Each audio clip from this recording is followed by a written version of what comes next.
Today is February 20th, 2013. We've got a Hoshizaki kitchen ice machine, and the problem reported was that the evap coil section right here was solid frozen with ice. The manager shut it off last night. When I got here this morning, it was still all solid frozen. Alright, so to remove the ice, get your water hose out, hook it up, you remove the top of the ice machine. This particular unit has a big shelf laying on top, so it was a little tough. Got it out, got the lid off, it's sitting up here. When you look down here, just to see what's going on with this coil, you can see exactly what's happening.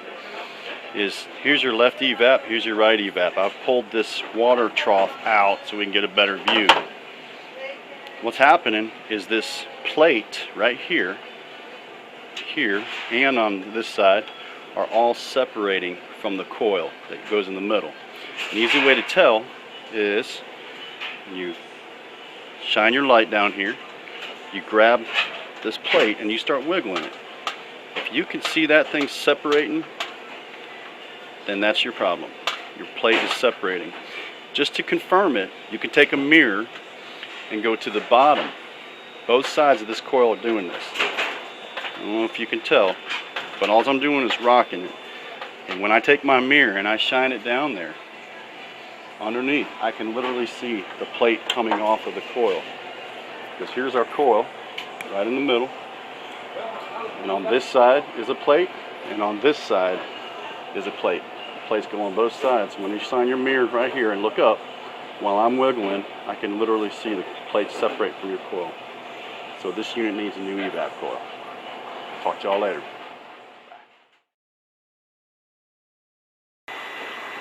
Okay, here's part 2 of this video. Same Hoshizaki machine, KM-900MRH, MR something. Anyways, I got it back together just to show you guys the ice frost pattern on the plates. It's another dead indicator that we got separation of the plates and the coil. I don't know if you could tell, but this is the left, right here is the left coil at the inside section. I've got ice on the top, nothing the whole way down. But as I make my way to the edge, which is right here, I've got ice the whole way down, all the way down here. And when I come and look at this coil on this side, got similar. Got ice only about 3 rows down here, and the rest is totally blank, empty. Really hard to tell. But then you got this side over here where I've got ice the whole way down on the edge, but as I make my way towards the middle where the major separation's happening, it's totally blank. I've got ice about two or three sections down, and then it's totally blank. So it's just more indication that your plate is separating from your coil. If that's the case, we need a new evap. Talk to y'all later. And one more thing, part 3 of this. Another hint that you might be having some separation going on is my suction lines coming back on this bad boy through the coil, everything. It's just totally frosted up. This is within minutes it started frosting up. So just an indication that your refrigerant is flooding through the evap instead of absorbing heat, creating ice cubes. It's just flooding through. So talk to y'all later. Bye. Okay, here is a follow-up to the video about the Hoshizaki with the evap coil. I just sweated loose the coil. Sweated that one, pulled a couple screws out on top, pulled all the water stuff out, pulled the coil straight up from the top, got it laying down over here. Here's the old coil, here's the new coil. Old, new. Now let's just examine the two real quick. Looking straight down, here's the old coil I was talking about with the plate separating. Okay, you see that sucker doing that? All four sides of this coil are doing this. Totally separate. Here's the new coil. New coil, you can't get an inch, a millimeter of play. There's absolutely no play at all. Nothing. So let's flip this over just to take a look at it. Here is a failed Hoshizaki evap coil where the plates have separated totally from the coil. I would say this is a good diagnosis.